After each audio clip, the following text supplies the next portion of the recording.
Assalamualaikum dan salam sejahtera. Bertemu lagi dalam MG Flash 23 November bersama saya, Khalis Kadir. Kita ke berita utama. Saranan supaya pilihan raya umum ke-15 PRU15 disegerakan bukanlah untuk kepentingan UMNO dan Barisan Nasional BN semata-mata. Menurut Timbalan Presiden UMNO, Datuk Seri Mohamad Hassan, menyegerakan PRU15 adalah bertujuan untuk memastikan kerajaan yang dibentuk mendapat mandat rakyat.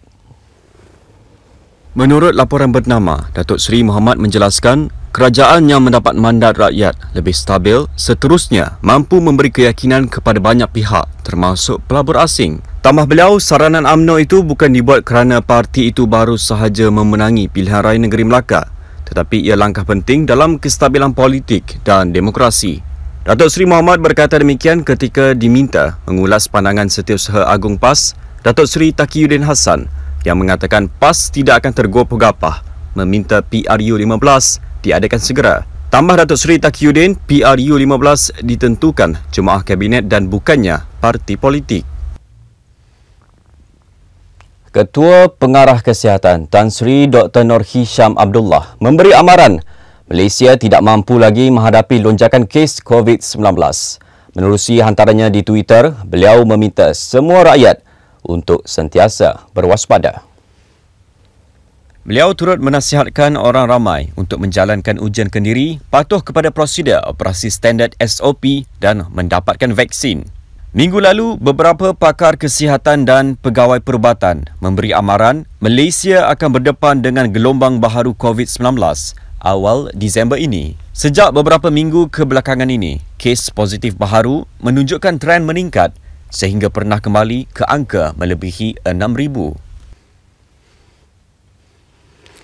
Lagi desakan meminta Kementerian Pelajaran KPM mengubah jadual peperiksaan sijil pelajaran Malaysia SPM. Persatuan Pelajar Islam Selangor Darul Ihsan Pepias berpendapat jadual untuk ujian bertulis perlu diubah kerana terlalu padat dan melibatkan subjek teras. Presiden Muhammad Zakir Abdul Razak berkata, jadual itu juga tidak mengambil kira faktor lain seperti hari minggu negeri yang berlainan. Tegasnya, jadual yang padat akan menjejaskan kualiti jawapan, seterusnya memberi kesan kepada keputusan peperiksaan para calon.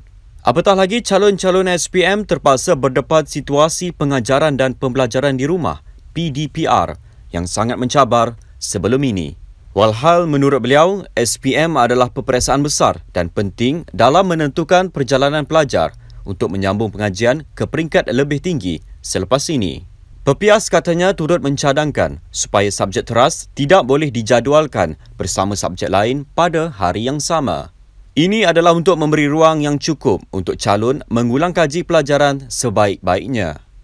Selain itu, Pepias juga mahu tempoh peperiksaan dilanjutkan sehingga ke hujung Mac bagi mengelakkan jadual yang terlalu padat. KPM sebelum ini mengumumkan SPM akan diadakan bermula 2 Mac hingga 20 Mac 2022. Selain itu, Pepias menetapkan hari peperiksaan pada hari Isnin hingga Khamis sahaja. 11 individu termasuk warga emas dan bayi terkandas berikutan fenomena kepala air ketika berkelah di kawasan air terjun Sungai Pinang, Batang Kali lewat petang semalam.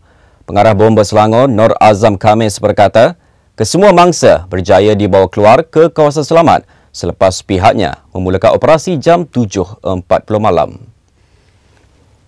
Menurut Nur Azam, mangsa terdiri daripada seorang wanita warga emas berusia 65 tahun, seorang lelaki dan wanita masing-masing berusia 39 tahun dan 8 kanak-kanak berusia setahun hingga 11 tahun. Katanya kesemua mangsa didapati mempunyai pertalian keluarga dan mereka merupakan 2 buah keluarga yang datang dari Sungai Buloh. Menurut beliau, seramai 5 anggota dan pegawai dari Balai Bomba dan Penyelamat Bukit Sentosa dikejarkan ke lokasi kejadian sebaik menerima panggilan pada jam 7.26 malam. Seramai 258 mangsa yang terjejas akibat kejadian banjir kilat di Lembah Permai, Bukit Belacan, Ampang ditempatkan di Dewan Majlis Perbandaran Ampang Jaya setakat pukul 10.20 malam tadi. Penolong Pegawai Daerah Hulu Langat Muhammad Razif Rubai berkata, Sebanyak 64 buah rumah telah terkesan ekoran banjir kilat yang berlaku sejak petang semalam.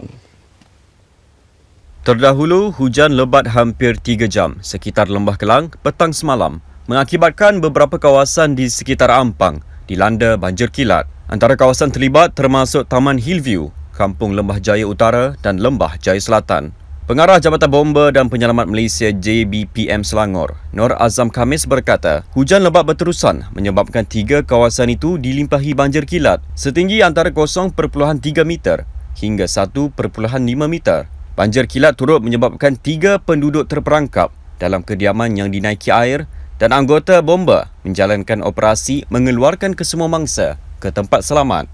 Tambah Nur Azam, keadaan air semakin surut dan pemantauan akan terus dijalankan secara berterusan sebelum memastikan keadaan benar-benar selamat.